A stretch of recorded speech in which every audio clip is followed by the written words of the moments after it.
Hello, I'm Alexander Rose, the Executive Director here at Long Now. I'm coming to you from upstairs behind the bookshelves at the interval from the offices of the Long Now.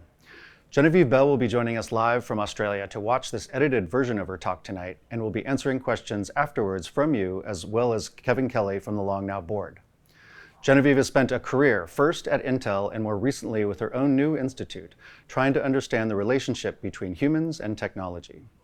I like to think of her work as trying to answer whether or not technology has a soul, and possibly more importantly, do we actually want it to? Welcome, Genevieve Bell. Hi, and thank you for that incredibly gracious introduction. It's really daunting to be here. The roll call of people in this seminar series is a roll call of people who built the world that we live in and who built the world that I've inhabited for the last 25 years. What I wanted to do over the next half an hour was unfold a story about the fourth industrial revolution and the three that preceded it, and the questions that they raise for me and hopefully for you, and the kinds of ways we ought to be thinking about the future and how we want to inhabit and live in it. There are lots of ways to introduce myself and lots of ways to talk about who I am and why I care about these issues, but here are the important pieces. What you need to know is that I'm an anthropologist by training and by birth in some ways. I'm the daughter of an anthropologist too. I grew up on my mother's field sites in central and northern Australia in the 1970s and 1980s. I grew up in Aboriginal communities with Indigenous people who remembered their first sight of cattle and of Europeans and of fences, and not always in that order, and who for the arc of my childhood took me onto their country, told me their stories and taught me how to be in that place. It was an extraordinary childhood. It's a really long way from those places in the Northern Territory to America and to Silicon Valley in particular, where I have worked on and off for the last, nearly 25 years. I did my PhD at Stanford. My area of expertise was Native American ethnohistory, feminist and queer theory. You can imagine how that background lands you a job at Intel. The only real good answer to that involves the 1990s, the dot-com boom, and a bar in Palo Alto that's long since gone. But in my time at Intel, my responsibility was to help bring insights about what people care about, what frustrates them, what they want for themselves, their kids, their countries, their communities, and bring all of those insights into the way we make new technology and drive different kinds of technical innovation. Effectively, my job was to haunt the building with the voices of the people who couldn't be there otherwise, to put people back into the way we build technology, or sometimes just put them into the way we build technology. That was an extraordinary gig. It was an extraordinary place to be, and it was an amazing set of adventures. 3 years ago, I decided to come back to Australia and return to my hometown and help build a new set of adventures here at the Australian National University. I get to spend my days and my time thinking about what it means to build the future and what it means to build next generation technical systems. But because I'm sitting in Australia, there's a way we like to begin all talks and all conversations with what we would call an acknowledgement of country. And I want to begin by acknowledging the traditional owners of the land upon which I'm standing today. This is Ngunnawal and Ngambri land, always sacred and never ceded. And I want to pay my respects to the elders past and present of this place. And I also want to acknowledge that this conversation is unfolding across many places today, and I want to pay my respects to the traditional elders and elders of all those places too. It means a lot to me to get to say that. It means a lot to me to get to think about and be responsible for paying attention to the places we find ourselves, and of remembering that we live in a country that's been continuously occupied for nearly 60,000 years. Here in Australia, Aboriginal people built a world and a world system. They built technologies, they built ways to manage this place, and they did it at levels and with degrees of complexity that are genuinely remarkable. And for me, every conversation about the future unfolds in a place that's always been building the future. And that responsibility to tell those stories and to carry through that knowledge is part and parcel of why I'm happy to be home and why I take it incredibly seriously to remember where I am and what that place's history is. And I wanted to share just a little bit of that history with all of you because I know that may sound unexpected. And I wanted to talk a little bit about a system that's built here in Australia. It's on the border of Queensland and New South Wales. It's on a river system called the Barwin, and it's literally inside a town called Barwin, which is sitting right on the Barwin River. So in this town called Barwin, there is today an archaeological site. It's the site of a series of fish traps. It's the largest and oldest set of fish traps in Australia. It's nearly 2 kilometres long, and it's a series of stones made in the shape of fish nets. And what this entire system did over this massive piece of a river was create the capacity to trap fish, whether they were going upstream or downstream, and to hold them in pens in cool running water when the water was low and when the water was high. And the reason that you did that here on this river was that it was a meeting place. It was a place where multiple different nations gathered. It was a place where multiple families gathered. And it was a place where ceremonies and ritual and knowledge was built and exchanged. And in order to make that happen, you needed to have food at scale. The most remarkable thing about this system, archaeologists estimate its age to be 40,000 years old. It is, in fact, the oldest known technical system built by humans on the planet. The last time we have a recorded use of this system is in about 1915. So if you're sitting somewhere listening to this and you've built a technical system, imagine building a technical system that would last for 40,000 years. Most of us are lucky if we built a system that lasted for 10. It's also a system that suggests an understanding of technologies, in this case lithics, stone. It's a system that suggests an understanding of the ecosystem and the environment, and one that was changing over this period of time. And it's a system that suggests a profound insight into how human beings work. And for me, those three pieces, technical, cultural, and ecological, are incredibly significant. As we think about building technical systems, we need to build them with multiple pieces in mind, not just the technology, but the ecological piece and the human piece. It's a useful way of framing how the current technical systems should and could unfold. So if that's a story of a technical, social, cultural system I'm willing to bet most of you haven't heard about, I wanted to switch gears a little bit and move 40,000 years forward and talk about some systems I suspect many of us know a little bit better. This is a chart published by the World Economic Forum in 2016. It's a chart that crystallized a conversation that had been circling for quite some time about this notion of the fourth industrial revolution. What the World Economic Forum did in 2016 was give that conversation form and structure. What they also did was give the fourth industrial revolution a backstory. They made it part of a series of earlier waves of history and waves of economic and technical transformation. Of course, in doing that, they also stabilized both that history and the context and consequences of that history. They also made a fetish of the technical systems, and in some ways made quite mysterious what the consequences of those transformations had been to human society, to culture. And in some ways, what's also missing from this story is the story of who made that possible, and both individual biographies and the kind of practices and practitioners that had to develop. So what would happen if you revisit all these revolutions with an eye to two questions? What did it take to get to scale in each one of those moments, and what did scale look like? And the reason for asking those questions of the first three industrial revolutions is to help position ourselves to think more critically about this fourth one. So the first industrial revolution starts in many places, but one of them is Cornwall in 1712, atop a mine with a man named Thomas Newcomen.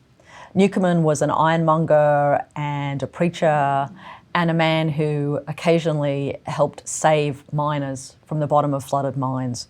It's in that latter context that he helped come up with the idea of the atmospheric engine, which is really the prototype of all steam engines to follow. He was an inventor and an innovator, and in 1712 he took a whole lot of other people's ideas and built them into a single object. It was 2 stories high, it was loud, it consumed everything around it, water and coal, and it also changed everything too. It took a while before anyone worked out just what a powerful object this was. It's 20 years before you get to 100 of these objects in circulation. It's nearly 100 years before you get to 2000. But in that slow, steady ramp of the atmospheric engine with Watt's transformations in it into the steam engine, what you see is an object that moves from mines into factories and changes the way factory work is done. It changes the possibilities of how things can be built. It makes a series of complicated cultural and practical transformations. But in some ways, the most important moment of scale isn't that first century, but the second. And it comes in 1829 at a place called Rainhill in England, when a locomotive called the Rocket changes the way we thought about steam engines. They go from being stationary to mobile. They go from being powerful to being fast, and in so doing, unleash the possibility of creating networks of trains and railway systems. But to get to a railway system required more than just a locomotive. It required regulation that fixed train prices so that everyone could have access to the technology, that managed safety so that the trains didn't hurt people, that changed the ideas about how time should be configured so the trains would run on time. It took ideas about timetables, ideas about who had rights in land. It took regulations, it took all kinds of new practitioners, ticket takers, and safety inspectors and civil engineers. And those train systems unfolded in Britain and the United States and Australia and Japan and India, and in so doing transformed the way we thought about time and distance and about speed. The irony, of course, in all of this is that Industrial Revolution was nearly 2 centuries in the making. So getting to scale in this instance took time, and it required all manner of regulations and social actors and practice to be accomplished. So if the first Industrial Revolution is anchored on steam, the second Industrial Revolution is anchored on electricity. But it's many of the same challenges. The unfolding of electricity takes decades. The very first displays of electricity are in the 1850s at the Crystal Palace in England as a spectacle, at world expositions, world fairs, the Battle of Light in Paris in 1881. It is an ongoing thing. Even the Great White Way in New York City, where you took people to see electricity, was all about how did you convince people that they needed this new infrastructure, because people had ways of lighting their homes and powering things. They had steam, they had gas. Why did they need electricity? So part of the challenge for the second Industrial Revolution was actually compelling people to imagine they should upgrade. Of course, it also required whole new systems. It wasn't just enough to make light and make power. It required having someone to generate the power. It required an electrical grid. It required an incredible argument about what was the best way to configure that grid, AC or DC. What was the best way to imagine doing all the work you needed to do to upgrade and retrofit buildings, what new appliances and experiences would need to be created. It took individual actors in different countries. It took an entire apparatus to get to scale. Whether it is, in fact, Thomas Edison in the United States, who not only gets light bulbs down to a reasonable price that they can be marketed, but builds the first electrical power plants in order to generate the electricity to make the lights work. In Britain, getting electricity to scale required civic and civil organisations. It required people like Carolyn Hazlitt and the Electrical Association for Women that helped empower British housewives and homemakers to troubleshoot their own appliances and keep things running. It required a whole set of different conversations with businesses, and all of that, much like the first Industrial Revolution, took time. From the first experiments with electricity to the first electrification of power into manufacturing facilities is nearly 50 years. And the consequences of changing mass production or making mass production meant we also had to build new kinds of companies, new kinds of business models, new kinds of corporations, and even new kinds of practitioners. So much like that first Industrial Revolution, getting to scale was a complicated puzzle. For the third Industrial Revolution, it's the one that for many of us in the room, we may remember some of the beginnings of this. The third Industrial Revolution is about automation and digitization. And the technology that is required to take to scale here is the computer. Starting with the earliest computers in the 1940s, you really don't hit ubiquity of the object until the 1960s. But part of what really takes computers to scale in this instance isn't just the availability of computers, it's the creation of two things. Programming languages that let people talk to computers and let them do things beyond the obvious, but also the invention of a curriculum for computer science to help bring a whole lot of people into the conversation. So starting in the early 1960s, there were a number of people all over the United States who were using computers in their research jobs and in their professional jobs. And starting in the mid-1960s, a whole collection of different people at American universities started to imagine what would it be like to teach people to use these computers so that they weren't just branded objects sitting inside companies, but they could become platforms upon which many things could happen. By 1968, an initial curriculum has been created to teach computer science. It gets called computer science because up until then it was computing. there is now a curriculum. That curriculum does two things. It creates the possibility that a whole lot of people can have a shared experience and a shared vocabulary. It also creates the possibility that all the ways you could think about computing is no longer tied to the objects of now, but creates the possibility of other objects to come into existence. It's kind of remarkable for me to imagine that that first curriculum first saw the light of day at Stanford University, where I did my PhD. You can still go and look at that original curriculum. You can see the first textbook that was produced by George Forsyth and his remarkable wife, Alexandra. That textbook is amazing, if only because when you open it, you think, yep, those are all pretty much still the things we need to think about.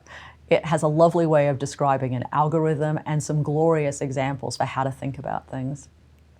But imagining what it took to get a piece of technology to scale in the 20th century involved commercial enterprises, it involved universities, and it involved the creation of a vocabulary and a set of questions that would let many more people engage with those machines and do things with them that were unimaginable. It also, of course, involved the continuing evolution of the technical system. It involved things like Moore's Law and companies like Intel and AMD continuing to revolutionize and innovate on those technical platforms. It involved the creation of a whole lot of other objects that took on compute power and made them meaningful. But again, it took time, it took social actors, it took an extraordinary number of practitioners. And it's still, much like the first two industrial revolutions, not entirely done yet. And that gets us to the fourth industrial revolution, anchored around the notion of AI. The first stories about AI, or the first time that term was coined, 1956, Dartmouth, June, July, and August. But really, we'd been talking about machines thinking long before that. At the Macy's conferences in New York City in the 1940s and 1950s, with Alan Turing at Bletchley Park and Manchester in the United Kingdom, there've been many conversations about what it might mean to make machines think like humans. The unfolding of AI and the accumulation of expertise and theories and practice has been decades in the unfolding. But when we talk about the fourth industrial revolution, we're talking about more than just AI. We're talking about AI as part of a system. And we're talking about a system that is going to have to expand to include not just AI, but the systems in which it finds itself. The Internet of Things, fast and rapid telecommunications protocols, all of it ultimately also built on the second and third industrial revolutions of the computing platform and the electrical grid. Of course, it's an industrial revolution that's in the beginning stages. The technology is 60 years old, but what it will mean to go successfully to scale feels like something that is going to take a whole lot of incredible complexity and raise a whole lot of really quite complicated questions. For me, I think it's easy to talk about scale. Scale is clearly the logic that runs through the Industrial Revolution, along with ideas about efficiencies and ideas about productivity. I want to suggest that this fourth wave is slightly different than the waves that come before it. We have that history. It doesn't just inform how we think, but it could help us ask better questions about the future that is coming. I want to be concerned about what it means to have safe, responsible, and sustainable cyber-physical systems, not just productive and efficient ones. What would it mean to say that the systems we are building shouldn't just go to scale, but they should go to scale in a way that feels like something we can live with? After all, when we talk about the first industrial revolution, we could also talk about the Luddites, we could talk about pollution, we could talk about the consequences of chopping down so much lumber to feed those inexhaustible trains. If we talked about the second industrial revolution and electricity, we could also talk about what it meant to have mass production and what that meant to ideas about labor and what it meant to factory conditions. If we talk about the third industrial revolution and computing, we can talk about notions about privacy and trust and security and risk and all of the energy it takes to make those systems functional. There are many cautionary tales inherent in all those earlier industrial revolutions. And for me, imagining what it means to build the fourth one in a manner that we can all live with feels like we should be paying attention to those lessons too. And lurking in all those stories about the earlier industrial revolutions are also stories about the people who made it possible. Not just the business owners and the inventors, but the practitioners and the workers who made those systems go to scale safely. Engineers, electrical engineers, computer scientists, and who are going to be those practitioners for that fourth wave? And so part of the reason I came back to Australia was that I was convinced that we needed something different, that this fourth wave of the Industrial Revolution demanded a different set of conversations and a different set of skills. And for me, I think what it actually requires is establishing a new branch of engineering. And so that's what we've been doing here at the institute that I run at the Australian National University. No small thing. Always helps to have spent 20 years in Silicon Valley. You can kind of square your shoulders and say, yep, I'm establishing a new branch of engineering. Right, here we go. Of course, that's easier said than done.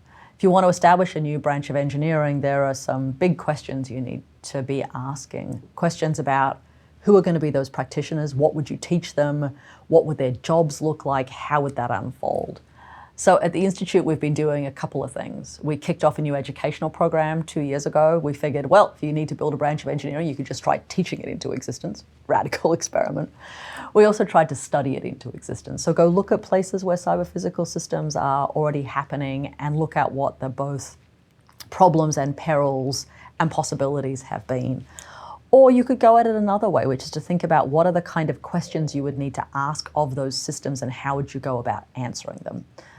The good news in all of this is that establishing branches of engineering is, whilst non-trivial, it's also not a new thing. First branches of engineering were established in Paris with the École Polytechnique, at Stanford with computer science, at Wharton with business schools. So there's lots of ways of thinking about this, right? But we thought we should start with some questions. And for us, there are 6 big ideas that help you think about how to build those systems, how to regulate those systems, how to decommission those systems, how to operate safely with those systems. First question is that cyber-physical system really autonomous? And if so, what does that mean? How do you engineer it? How do you secure it? How do you regulate it? How do you think about what that actually means from a policy point of view? Because not all autonomy is built the same way. How do you think about whether those systems have agency? Or put another way, what are the controls and limits on those systems and where do they sit? Are they inside the systems? Are they outside the systems? Are they software? Are they hardware? Who gets to activate them and under what circumstances? How do you secure them? How do you evolve them over time? Because surely those systems will change over time. Think back to the steam engines. Third set of questions have to do with assurance. How do you know if the system is safe, reliable, trustworthy? How do you configure risk and liability? How do you think about privacy and trust? Manageability, explicability, legislation, ethics, standards.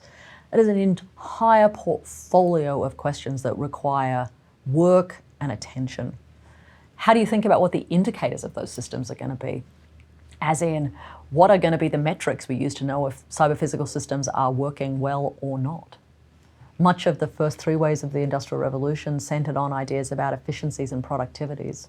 I think we could also reasonably ask ourselves about safety and sustainability. How would we make those indicators? What would the matrices be and who would get to look at them and think about them? Of course, cyber-physical systems at scale also raise questions about interfaces and interactions. How are we going to engage with those systems? Will we engage with them? Will they engage with each other? What will that all look like? And what will it mean to have a whole series of technologies with which we are deeply familiar suddenly change their behavior? If you put AI inside an elevator bank, the elevators behave differently, and as humans, we stand there trying to work out why there are no buttons inside the lift compartment we find ourselves in. How we build interfaces to those next generation technical systems is an open and interesting challenge. And the last question, which is sometimes also the first question, what are the intentions of these systems? Why are they being built? What is the idea of the world that they are making and promulgating? And how might we critically interrogate that idea? Big questions. Back-ending those questions is just a little bit of cheeky and retro theory. I don't think you can talk about cyber-physical systems without dwelling on the systems piece and the cyber piece. And for me, that means going back to the work that was done in the 1940s by Norbert Wiener and at the Macy's Cybernetics conferences. For Norbert, the notion of cybernetics was the scientific study of control and communications in animals and the machine. For his colleagues, these were conversations about how did you imagine a world where the system would need by necessity to include technology, culture, and the ecology. But if you go back to those early conversations in the 1940s and you go back to those first attempts to imagine what cybernetics might be, it wasn't so much about computing as it was about technology. And it wasn't so much about computing as it was about the notion of sophisticated technical systems. And whilst we now understand cybernetics as being about computing, it wasn't always that way. The earliest conversations at the Macy's conference were about how the brain worked, about how systems worked, about how animals and humans learnt. They were about what we dreamed. They were about what we talked about. And for Norbert and many of those early conversationalists, cybernetics was as much about the system and about the feedback loop as it was about the technology upon which it later came to be built. In reaching back to cybernetics as one of the theoretical underpinnings of this new branch of engineering, what I hope we're also doing is creating space to imagine different ways of thinking about technology. One of the most remarkable things about the Barwin of fish traps is to imagine this is a technical system that is hundreds of years in the making. This is a technical system that required concerted and continuous effort. This was not a quick fix. This is not a quick software drop overnight. This is something that required generations both of accumulated knowledge about how the environment worked, accumulated knowledge about hydrology and about fish, but also an accumulated commitment to continuing to build, sustain, and upgrade that system over time. And I think about the fact that it was possible to be cybernetic without computing. And I wonder what lessons we can pull through from that original system. Ideas about sustainability, ideas about systems that are decades or centuries in the making, ideas about systems that endure and systems that are built explicitly to endure, and systems that are built to ensure the continuities of culture feel to me like the kind of systems that we might want to be investing in now in the 21st century. And so for me, when we think about using cybernetics as a tool, it's also about being able to bring through those older, more enduring stories and finding a way to theorize them alongside and in partnership with contemporary technology. And so as we imagine these cyber-physical systems, this fourth wave of the Industrial Revolution, the piece for me isn't just about how do we build them and think about their economic consequences, it's also how do we theorize them, and in theorizing them, how do we ensure that we are asking the right questions about those systems and insisting that certain pieces sit inside those systems. So talking about an AI-driven world, an AI-ready society, a cyber-physical system world, without also talking about the people piece and the environmental piece is, for me, a conversation only half had. So as we start to build the next industrial revolution, as we start to build the new branch of engineering here, for us it's about how do we take those questions and those technical systems, but also insist over and over again that people and the environment need to be part of it too. So here's the thing that being in Silicon Valley taught me acutely, is that whilst we may tell stories about lone inventors, we never actually do it alone. So I need help. If you're crazy enough to stand up and say you're going to build a new branch of engineering, you should never do it alone. I've been lucky enough to have all kinds of people come and join me on this mad adventure, and we are just in the process now of recruiting for our third cohort of students. Applications are open now. You can find the URL right here. If you suddenly feel a need, or you can think of someone who should be participating in this, please send them our way. And if you are interested in any of this conversation, will you find us? Because I don't want to do this by myself, and I don't think we should do it alone. And I think this is a conversation that should involve, well, many, many different voices, as many voices as we can possibly sustain. Because Fourth Industrial Revolution requires a different approach than the previous three, and I want to ensure that approach is one that is deeply embedded in conversations about safety and sustainability and, well, responsibility. And for me, that conversation is one that requires as many different people as I can. So the invitation is there. And with that, I want to stop and say thank you. Thank you, Genevieve. That was fantastic. We're going to be pulling your feed in from Australia live, as well as from Kevin Kelly here in California. Welcome, Genevieve. Hi. Hey guys. So, I realized as I was doing a search for your email, Genevieve, that the first email exchanges we had, I think, are in 1998, from when you were an advisor to the Rosetta Project, and I'd kind of forgotten how long that had gone back.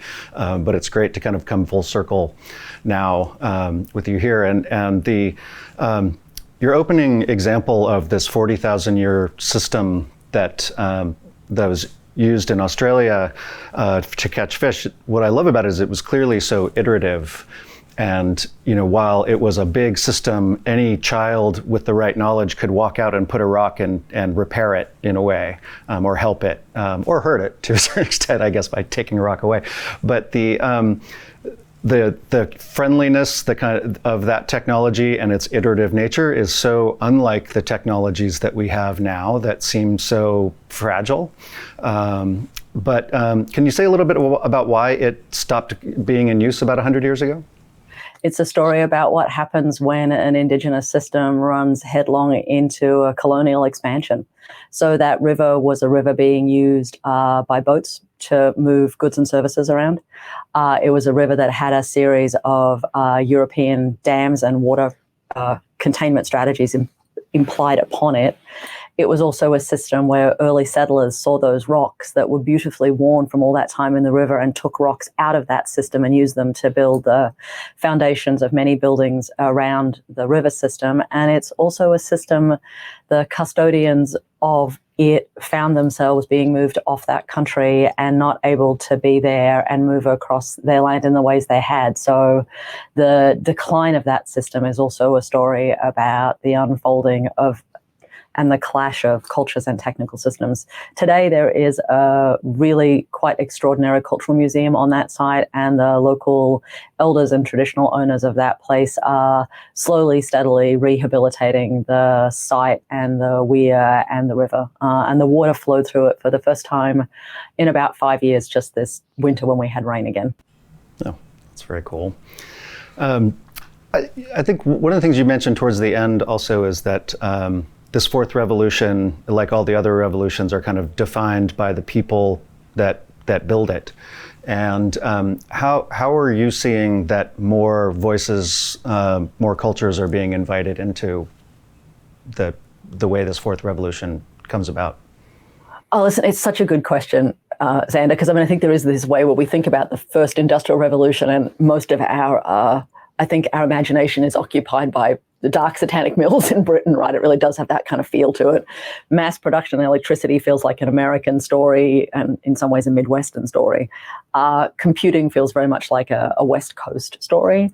I think the remarkable thing that we have seen over the last, 20 years that we've all been in conversations is that centers of innovation and creation are now visible to all of us. I think they were always there, but they're visible in many other places, whether it is the work that goes on in India, in Israel, in Latin America, in China, across the greater Asian kind of ring of countries. There are multiple centers of innovation and invention in this space, both in terms of what AI will be and how it's being unfolded, but also the systems into which it is being employed. And I think even increasingly in places like Silicon Valley and other more traditional centers, we are seeing a diversity of voices and experiences. Never enough as far as I'm concerned, but at least it's an improvement on what it was 20 years ago. Right. A lot of those pictures that you had of those early inventors were pretty much all white guys. It was unfortunate. Well, and there's always other people in those stories, but the amount of work you have to do to go find them is kind of the perennial bit about how do we ensure that we're telling stories about our histories that are actually closer to what was really going on and not the story that gets sort of happily retold. So I think there are always places we can put back experiences that were relevant into those stories. But you're right, that it's a narrow band. Well, one more before I hand it off to Kevin for a couple questions. But Renata Barreto from Facebook, she points out that you mentioned scale several times in the earlier revolutions, and wants to know how that fits into scaling issues for this fourth revolution. And I think in a way, what's funny about this one is that it's kind of the scale is almost daunting of this current revolution. Not so much in that we have to build it, and that is it upon us, and then how do we enter into that scale in a human way? Yeah, I think the interesting thing for me about scale is both the ways in which it's often only visible when it breaks. So, if you think about some of the infrastructures of the 20th century, they only became clear to us when they stopped working. So I think about the massive power outages in Northern California late last year. I think about the bushfires that ran through Australia over our holiday periods at the end of last year into the beginning of this year, where our electrical grid was suddenly compromised, as was our telecommunications grid. And I think there's a piece about some of those scales felt inevitable and now seem much more brittle than they were.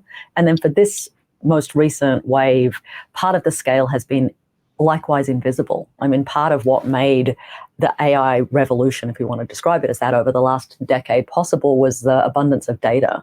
And data is often invisible to us until it's played back to us, both either in the breach of it, where we suddenly go, hey, wait, how did you know that?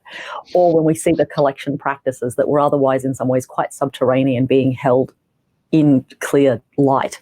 And for me, one of the complicated things about scale in this moment is both that there are ubiquitous systems that are quite brittle, and then there are subtler pieces at work that are not yet visible, and somewhere in the combination of those two things is scale. Yeah, no, I think my favorite definition of technology from Danny Hillis is it's the stuff that doesn't quite work yet. And in the case of things like the electrical grid refailing, it's falling back into the term of technology instead of just the things we take for granted. For me, the arc of the beginning of the 21st century has been a series of stories we tell about technologies that are reliant on things that we thought were stable in the 20th century that are nowhere near as stable as we thought they were, and not just technical systems, social ones too, right? How do we think about civic and civil society? How do we think about ideas about democracy? All of those feel differently brittle too. Kevin?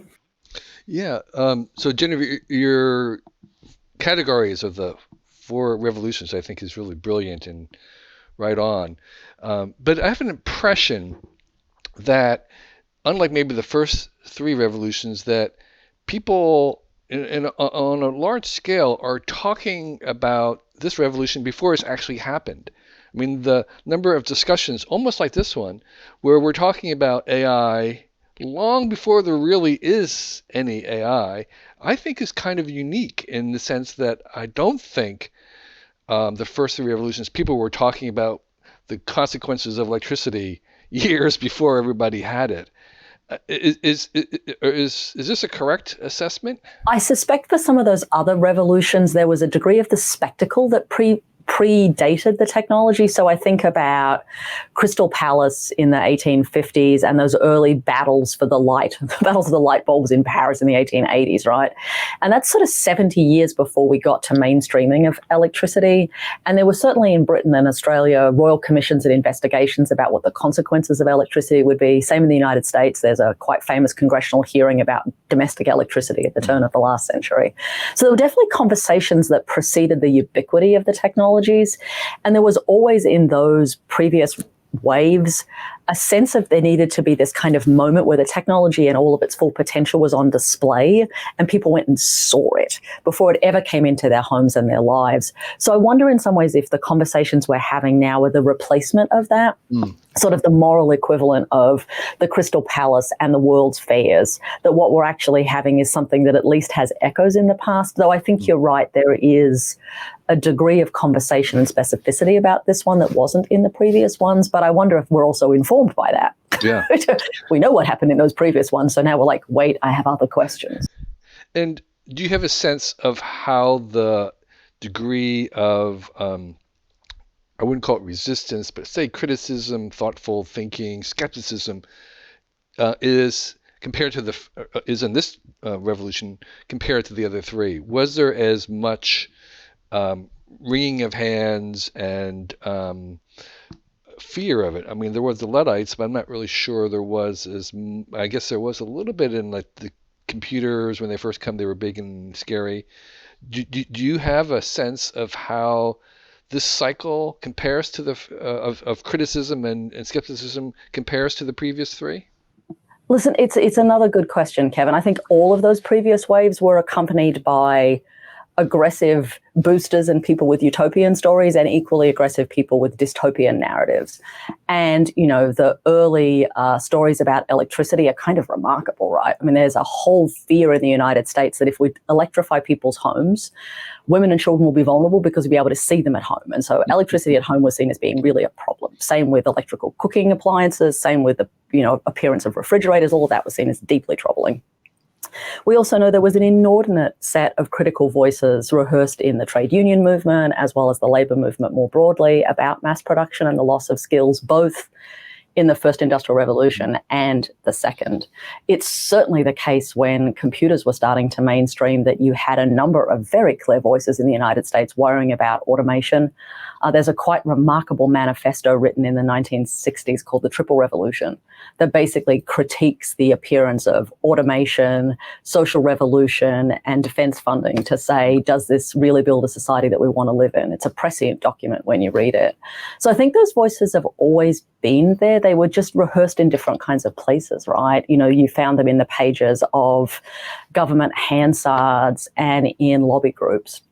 And also in the pages of the newspaper. I mean, the kind of stories about demonic railway trains and runaway trains are rife through British newspapers and magazines in the 1800s. And unsurprisingly, they were quite dangerous objects, right? So I think that critical voice has always been there. It just tuned in on different frequencies. I think that what's also interesting, you mentioned the intentionality of things and how something like the steam engine was invented for, dewatering mines, and the fact that GPS was invented for the military to know where it is. But all of these things obviously get built into a world if they work well enough, where they take on whole new lives of their own. And I think there's where does intentionality fit into AI? I think, Kevin, you're famous for saying, there's a lot of new companies that just need to take what they have and add AI. Where does intentionality really come into AI?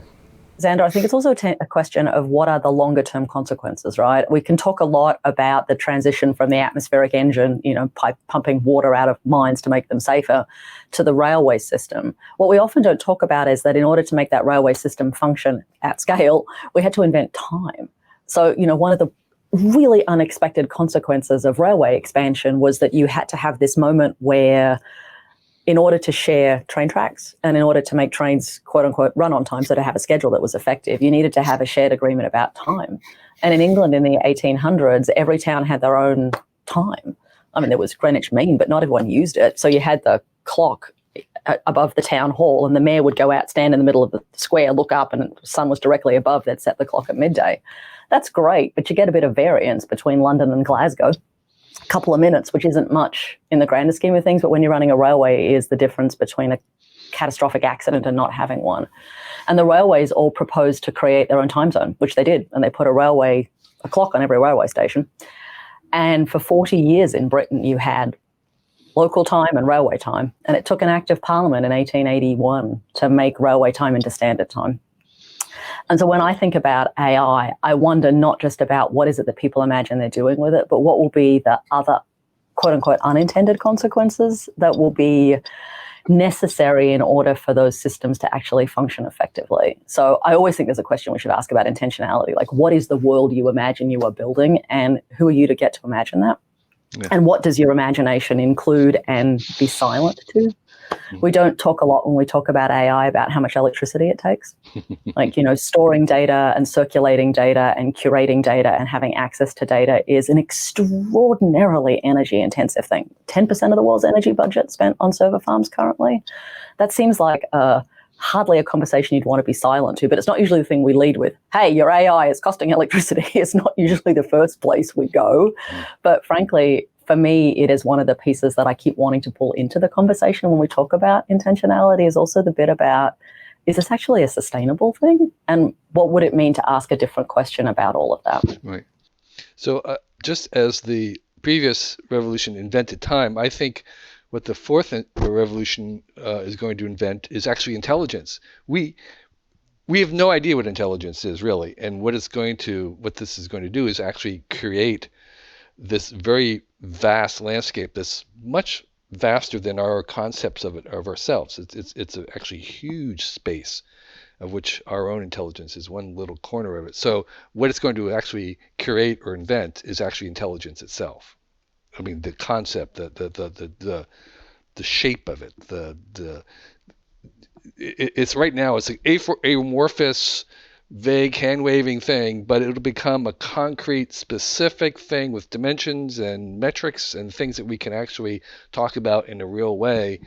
And so just as time kind of did exist before the revolution, it was crystallized by it and we could measure it. In the same way, intelligence obviously existed, but it's going to become manifest and incarnated in a way that was not present before, and it'll become a very specific thing that we can actually talk about scientifically. Yeah, well, McCarthy, one of the early voices in the AI debates, right, one of those original attendants of the conference in '56 at Dartmouth, he was very clear that if you got to a point where these systems could think, they would actually believe. And he, and I think Turing too, were both quite clear that whatever the intelligence of the machines would be quite different than human intelligence, and that would require us to then have a much more nuanced debate about what it meant to be intelligent and also conscious and also sentient. Yep. And that notion that kind of is riven through the 1956 kind of conference, that if we can just break down intelligence into small enough pieces that a machine can do it, is clearly the kind of Industrial Revolution talk.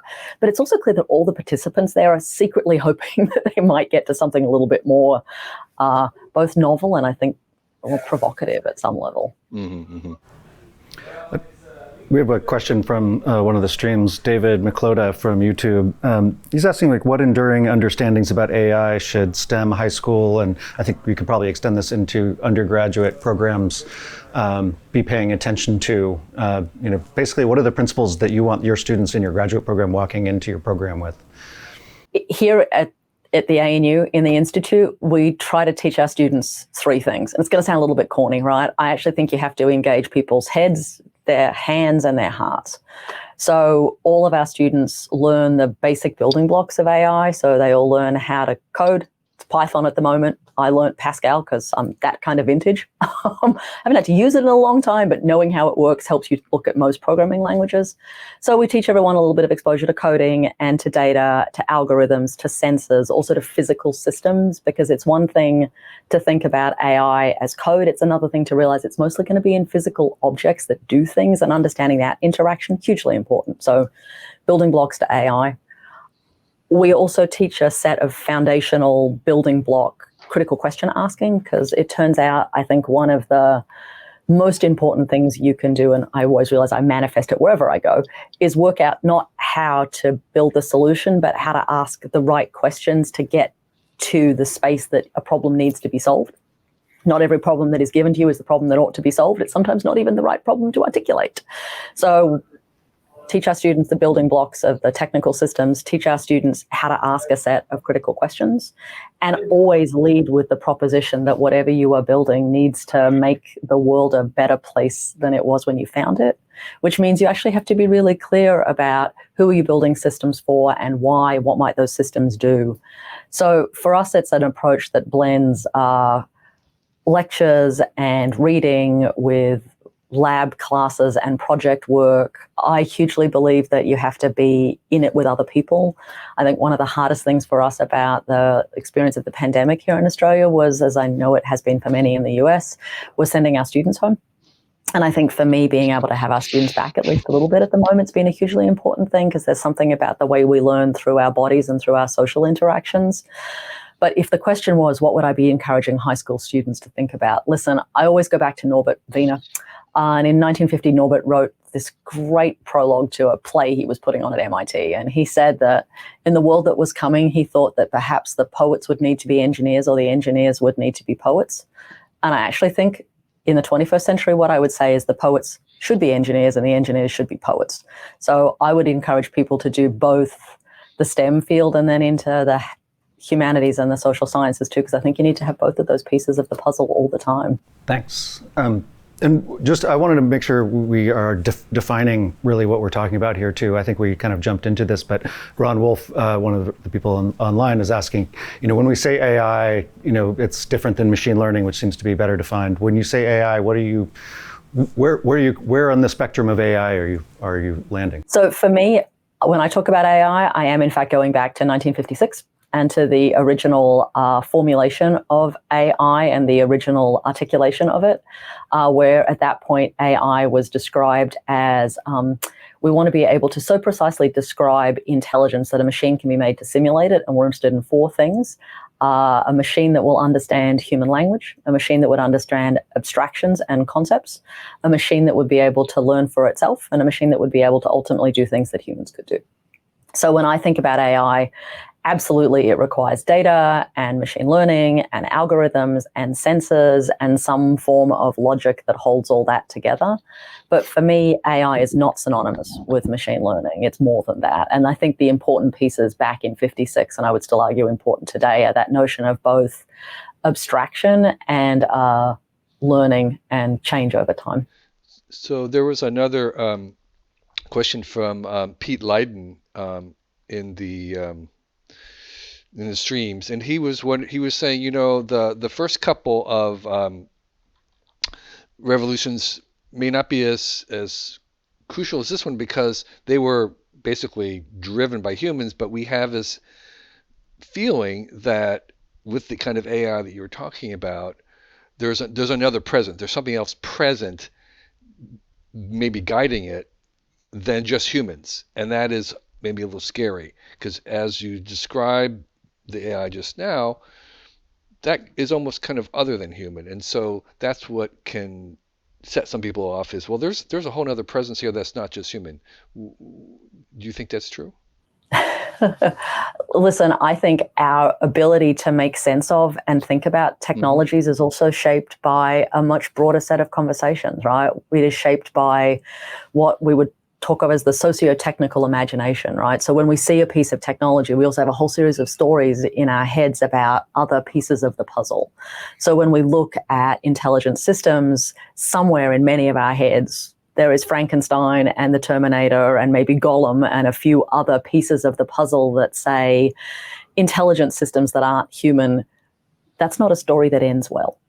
It's also the case that we have a very hard time imagining in certain cultural traditions what it means to think of something else as being sentient or something else as having agency or autonomy. And sometimes we tend to imagine in the Western tradition, at least, that the pinnacle is humans up here, everything else down here. And humans are the only things that get to be sentient and conscious and thus also acting. And so imagining that there are other systems that may be self-reproducing or learning or having conscience or sentience seems strange in our tradition and not always in others. Do I imagine that this is being guided from elsewhere?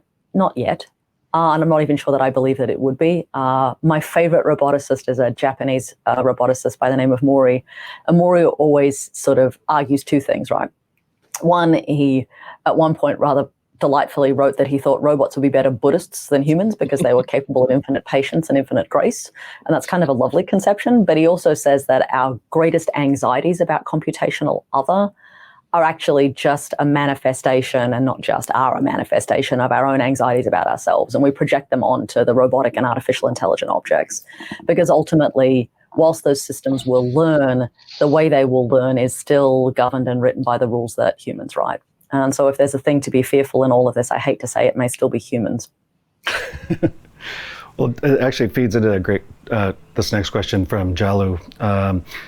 How much would the nation in which an AI emerges, I assume he means something sentient, have an impact on the personality and ultimate goals of said AI? So like, are you already seeing differences in Japanese systems and Chinese systems and American systems and European systems? Listen, my suspicion is one of the most complicated pieces of this conversation is we always make AI singular. We say AI. And the reality is we're talking about AIs. And that sounds terrible with an Australian accent and probably not much better with yours. But the reality is that won't be one AI, there'll be many. And the reality is they won't all necessarily be even of the same valence or the same sensibilities. So in one of the office buildings I used to visit in Sydney, there are 3 towers next to each other and 3 different elevator stacks. And each one of those elevator stacks is running a lightweight AI learning system.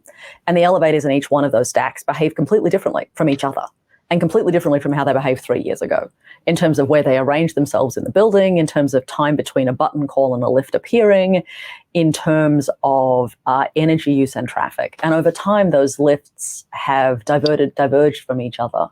And so if you take something as simple as a lift and imagine 3 instantiations all behave differently because of the inhabitants in the building, you have to imagine that multiple AIs in multiple countries will behave differently, partly because they are built with different sensibilities. So different ideas about what is the world that they are inhabiting from really straightforward and simple stuff like localization strategies to more complicated stuff like what is the data that's being fed into them? What are the algorithms that are being written in them? What are the notions about how things should and shouldn't unfold? So the idea of an American AI or an Australian AI, not so hard to imagine. I mean, some of the earliest instantiations of autonomous vehicles, there was a large European manufacturer who sent their cars to Australia to do an autonomous road test because we've got a lot of space here. And these vehicles had been taught to recognize certain kinds of dangers by the side of the road and living animals in particular. Unfortunately, they'd been programmed for big things with 4 legs, not bouncy things with 2 legs. And the kangaroo problem turned out to be an inordinate problem. Because the thing about, we know for vehicles, right, when you're looking forward, you're trying to gauge the distance between you and the thing ahead of you. And the thing about kangaroos is they're there, then they go up. And so as far as the car was concerned, they had disappeared and then they came down again, not so much disappearing. If you're an Australian driver, you're like, yeah, no, mate, we know that. This car came like, oh, not good. And there was a period of time that was really not good. And I shouldn't joke because it was actually, quite devastating at multiple levels. But it was clear that that was a technical system that had a whole world built into it that wasn't ready to contend with the world in which it found itself. And I imagine there'll be lots of examples like that that are far less benign. Yeah, for sure. I mean, we have that. I mean, a more benign one is here in San Francisco. Everyone with their track bikes, which they hold still at a stop sign by rocking back and forth in their pedals, and so the autonomous cars would always think that the bicyclist was about to go, and so the autonomous car would kind of inch 1 inch at a time across the intersection. It was pretty funny. But I think we're coming pretty close to the end here. Do you have any ending questions, Kevin? Yeah. So. We're always interested in the long term and how these kinds of skills might be applied to a civilization. You had the 6 questions that you were sort of asking or trying to apply to this revolution. What would success look like for your program in, say, 30 years or 40 years? If you were wildly successful, what would you think would be present in the world that isn't right now? Oh, Kevin, can you be my fairy godmother? I love the notion that I've got 30 to 40 years. That's great. I keep thinking I have 2. So if we are successful here over that long horizon, I'd hope for 3 things. I'd hope that this discipline finally has a name as opposed to what we call it now, the new branch of engineering, which is a terrible acronym. I'd hope that we've actually birthed a new discipline and that the practitioners of that discipline, much like their forebearers in electrical engineering and computer science and civil engineering, are now part and parcel of building a world that we can all inhabit. So an established branch of engineering, an established set of practitioners, and ultimately both of those things in service of actually building a world that many more of us can inhabit and a world that felt slightly more sustainable and a lot safer and a hell of a lot more responsible. So for me, what success there would look like was actually building practitioners who shaped a world that was a better place for all of us. Thank you so much, Genevieve. This was really great. And I really want to thank your technical team in Australia, who did a fantastic job pulling this all together, as well as our technical team here on the west coast of North America. And thank you all for watching. Genevieve, can you just say one more time that you have openings in your program this fall? And I think we had the URL on there, and I know it'll be posted on the stream. So how do we find you? Yep, we're recruiting for our 3rd cohort now. We start in we go on the calendar year, so we would start in February of 2021. We are taking admissions currently, or we are looking for our next cohort of students. We have a pretty robust set of backgrounds and background stories, so you can find more information on the web, and I believe applications will close in 10 days' time. So if you or someone you know thinks this is interesting, please send them our way. Cool. Well, yeah, I wish I could apply right now. All right. I would love to have you come. Will you promise that you'll come visit when we can let you back across the border? Trust me, as many places I want to go, and Australia is certainly one of them. Thank you so much.